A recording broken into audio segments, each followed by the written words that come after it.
Everyone, जैसे कि आपको पता है गुजरात बोर्ड ने स्टैंडर्ड 10th के स्टूडेंट को मास प्रमोशन दे दिया है। पर क्या ये आप जानते हैं कि उनकी मार्क्स कैसे आएगी, मींस उनकी मार्क्स कैसे कैलकुलेट होंगी एंड रिजल्ट कब आएगी? इन सभी क्वेश्चंस का आंसर मैं इस वीडियो में बिल्कुल डिटेल में बताने वाला हूं और एग्जाम्पल के साथ मैं आपको मार्क्स की कैलकुलेशन भी बताऊंगा। अगर जो ये वीडियो आपने पूरे अच्छे से देखा और पूरी कैलकुलेशन अगर जो आपको समझ में आ गई तो आप अपनी मार्क्स भी कैलकुलेट कर पाओगे, मींस आप जान सकते हो कि आपके मार्क्स कितनी आएंगी। ओके, तो बिना टाइम गवाए स्टार्ट करते हैं।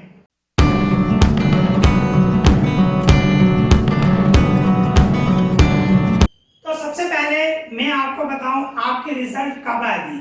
आपकी रिजल्ट जो है इसी मंथ में, जून में लास्ट वीक में ऑनलाइन वेबसाइट पे अपडेट हो जाएगी, तो आप ऑनलाइन चेक कर पाओगे आप अपनी रिजल्ट, ठीक है। और स्कूल से आपको वो रिजल्ट कब मिलेगी?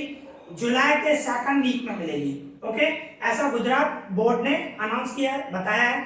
और ये मैंने पूरा फॉर्मेट बना दिया है कि कैलकुलेशन किस तरह करेंगे, ठीक है। एक और बात बतानी थी, जो रिपीटर हैं, जो लास्ट ईयर 10th स्टैंडर्ड में फेल हो गए हैं, उनके लिए गुजरात बोर्ड ने प्रमोशन नहीं दिया है। उनको उनके एग्जाम होंगे, उन्होंने क्या बोला है, जैसे ही सिचुएशन अच्छी हो जाएगी तो रिपीटर जो है उनसे टेस्ट मींस एग्जाम लिए जाएंगे, ठीक है, ऐसा गुजरात बोर्ड ने बोला है। और इसके बाद अभी मैं आपको बताऊं कि आपकी जिनको प्रमोशन मिला है, जो रेगुलर स्टूडेंट है, उनको प्रमोशन मींस उनकी जो मार्क्स है किस तरह कैलकुलेट की जाएगी, पूरा फॉर्मेट बना है। सबसे पहले मैं आपको बताऊंगा किससे कौन सी मार्क्स लेनी है और उसके बाद एग्जाम्पल से समझाऊंगा, ठीक है। सबसे पहले आपको बताऊं 100 मार्क है, तो 100 मार्क को किस तरह डिवाइड किया है, दो हिस्सों में डिवाइड किया है, एक 20 मार्क्स और दूसरा 80 मार्क्स, ठीक है।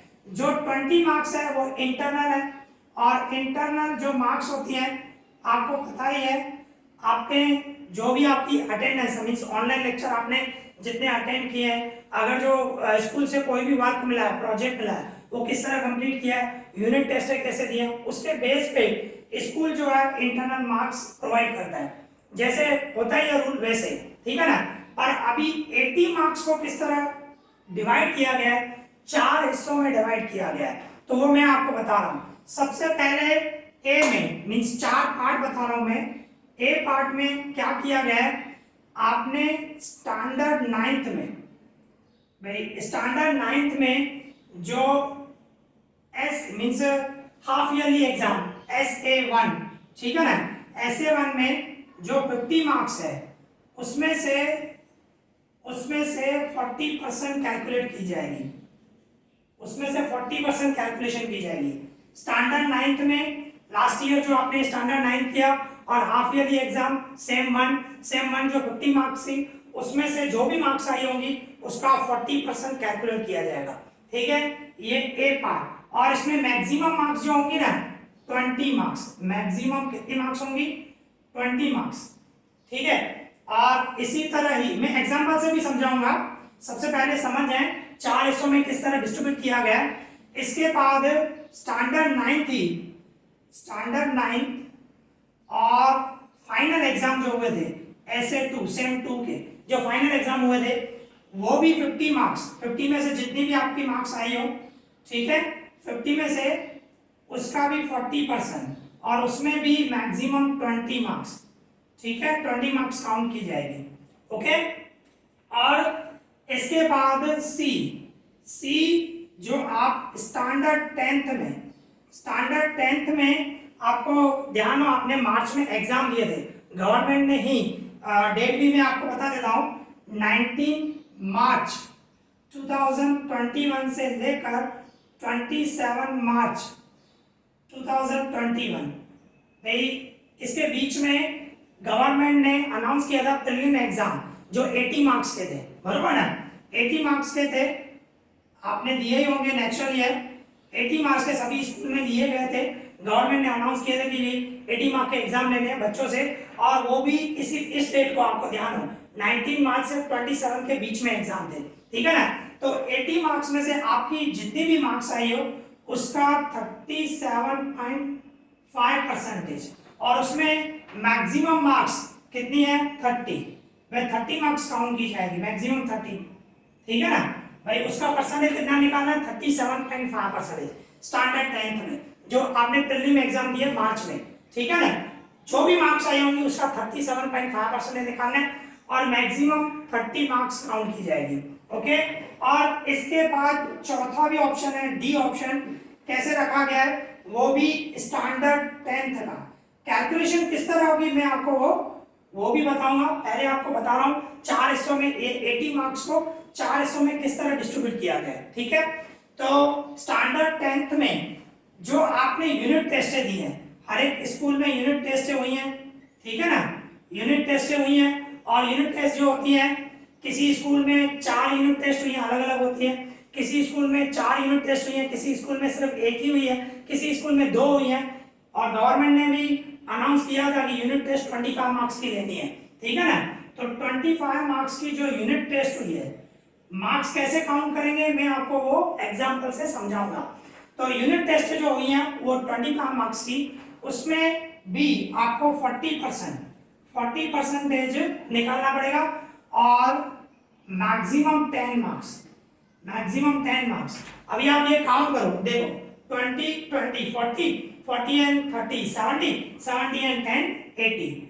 आप देख सकते हो ये 80 मार्क्स को इस तरह डिस्ट्रीब्यूट किया गया है 4 हिस्सों में, जिसमें 40 मार्क्स जो है स्टैंडर्ड 9th की काउंट की जाएगी, स्टैंडर्ड 9th की 40 मार्क्स एंड स्टैंडर्ड 10th की 40 मार्क्स। इस तरह प्रमोशन किया जाएगा, इस तरह आपकी मार्क्स काउंट की जाएगी। और कुछ रूल्स हैं वो भी मैं आपको बताऊंगा, ठीक है ना। तो ये 4 हिस्सों में बांटा गया है। अभी मैं आपको एग्जांपल से समझा रहा हूं कि एग्जांपल से मार्क्स कैसे कैलकुलेट करनी है, ठीक है। देखो अभी सबसे पहले मुझे इसको रफ करना पड़ेगा, ठीक है, उसके बाद ही हम कैलकुलेशन कर पाएंगे। भाई देखो मैं इसको रफ कर देता हूँ, ठीक है, फिर चारों ही कैलकुलेशन करेंगे हम। ये ध्यान रखना है आपको, स्टैंडर्ड 9th में 40% एंड स्टैंडर्ड 10th की 37.5% एंड 40%। इस तरह काउंट करोगे तो 80 मार्क्स आएंगी। तो देखो सपोज करो एग्जांपल ले रहे हैं हम, एग्जांपल से समझ रहे हैं, और ये जो एग्जांपल दे रहा हूं मैं वो 80 मार्क्स के लिए, इंटरनल नहीं, इंटरनल आपको स्कूल से मिलेगी। तो एग्जांपल से समझें, ए गिनेंगे हम स्टैंडर्ड 9th में, ठीक है, स्टैंडर्ड 9th और SA1 जो हाफ ईयरली हुआ था सेम 1 में। सपोज करो आपकी मार्क्स जो है, सपोज करें आपकी मार्क्स जो है 50 में से 24 आई है, ऐसा हम सपोज कर रहे हैं भाई 50 में से आपकी 24 मार्क्स आई है। तो 20 जितनी मार्क्स आई है ना 24, उसका 40% निकालना पड़ेगा। तो 24 का मैं 40% निकालूं तो क्या होगा 9.6। तो 9.6 है ना, तो पॉइंट में नहीं कन्वर्ट करना है, मींस पॉइंट में नहीं काउंट करना है आपको। 9.6 है तो 10 मार्क्स गिनी जाएगी, ठीक है, ऐसे। और ये स्टैंडर्ड 9th के लिए भाई मैंने क्या सपोज किया, आपके 50 में से 24 मार्क्स आई है, जितनी मार्क्स आई है उसका 40%, ठीक है। और वो भी कौन सा, हाफ ईयरली सेम 1 में जो मार्क्स आई थी वो। इसके बाद बी पोर्शन, अभी बी पोर्शन स्टैंडर्ड 9th का ही अभी फाइनल एग्जाम जो हुए थे मीन सेम 2, उसमें सपोज कर रहे हैं वो भी 50 मार्क का, ठीक है, 50 मार्क का। उसमें हम सपोज कर रहे हैं आपकी 50 में से 16 मार्क्स आई है, ऐसा हम सपोज कर रहे हैं, ठीक है ना, 16 मार्क्स आई है। तो क्या करूंगा मैं 16 का ही 40% निकालूंगा, ठीक है। तो 16 का मैं 40% निकालूं तो 6.4 आया। तो 6.4 आपको नहीं लिखना है, मीन्स आपकी मार्क्स 6.4 नहीं, ठीक है, एक्यूरेट दूंगा तो 6। ये ध्यान रखना, 0.5 से 5 या उससे ऊपर आया तो जैसे कि सपोज करो जैसे कि इसमें आया था 9.6 आया था तो वो 10 गिनेंगे, पर अगर जो 6.4 आया तो 6 गिनेंगे। 5 से कम हो गया ना, यहाँ पे 4 आया, 5 से कम आया तो 6 गिनेंगे, अगर जो 6.5 होता तो 7 गिनेंगे, इस तरह, ठीक है ना। तो ये ए ये बी। इसी तरह ही अभी सी स्टैंडर्ड 10th, अभी स्टैंडर्ड 10th जो प्रीलिम एग्जाम हुए थे मार्च में, ठीक है, वो 80 मार्क्स के थे। सपोज कर रहे हैं आपकी 80 में से, सपोज कर रहे हैं 80 में से आपकी 45 मार्क्स आई है, ऐसा हम गिन रहे हैं। तो आपको 45 मार्क्स का 37.5% निकालना है, 37.5%। तो परसेंटेज निकालोगे तो ये आया 16.88। अभी 16.8 है तो कितना काउंट करोगे 17 ऐसे, ठीक है। और लास्ट डी पार्ट में किस तरह होगा, स्टैंडर्ड 10th का ही, स्टैंडर्ड 10th में जो यूनिट टेस्ट हुई है, ठीक है ना वो। और यूनिट टेस्ट में आपको बता रहा हूं अलग अलग स्कूल में अलग अलग होती है, किसी में 4 यूनिट टेस्ट हुई है, किसी में 3 हुई है, स्कूल में जो भी हुई है, सपोज करो 4 यूनिट टेस्ट हुई है, ठीक है, और वो भी 25 मार्क्स की, 25 मार्क्स की। और कोई भी एक सब्जेक्ट ले लेते हैं, सपोज करो मैथ्स ले रहे हैं, ठीक है भाई, मैथ्स में आपने 4 यूनिट टेस्ट दिए और मार्क्स कैसे आई है, पहली यूनिट टेस्ट में 10 मार्क आई है, दूसरी में 15, फिर 9, फिर 12, समझो 4 यूनिट टेस्ट में आपकी ऐसी मार्क्स आई है। पहली यूनिट टेस्ट में 10 आई है, फिर 15 आई है, फिर 9 आई है, फिर 12 आई है, ऐसा हम सपोज कर रहे हैं। तो इन सब में सबसे ज्यादा मार्क्स किस में आई, यूनिट 2 में आई है ना। तो जिसमें ज्यादा मार्क्स आई होगी ना उसके परसेंटेज काउंट करने हैं भाई। 15 मार्क्स ज्यादा है तो 15 के ही आपको मींस 15 समझो हम मैं लिख लूं 15 के ही 40% निकालूंगा, ओके। तो वो कितना होगा 6 ऐसे आएगा। तो कहने का मतलब स्टैंडर्ड 9th में 10 मार्क्स आई, मतलब सेम मान की जो परसेंटेज निकाला, जो एग्जांपल लिया, तो इन सब का टोटल करोगे तो वो आपकी 80 में से मार्क्स होंगे, मतलब इन सब का प्लस होगा 10, 6, 17 और 6, इन सब का टोटल करोगे वो आपकी 80 में से मार्क्स काउंट की जाएगी इस तरह। पर इसके कुछ रूल्स हैं उसको भी आपको फॉलो करना है भाई। सपोज करो आप किसी भी, वो रूल्स दूसरे पेज पे लिखे हुए हैं, बता देता हूँ भाई, थोड़े ही रूल्स लिखे हैं, ऐसे तो बहुत सारे हैं पर जो काम के मैं वही एक्सप्लेन करूंगा, ठीक है ना। सबसे पहले तो आपको मार्क्स इस तरह कैलकुलेट करनी है, कर सकते हो।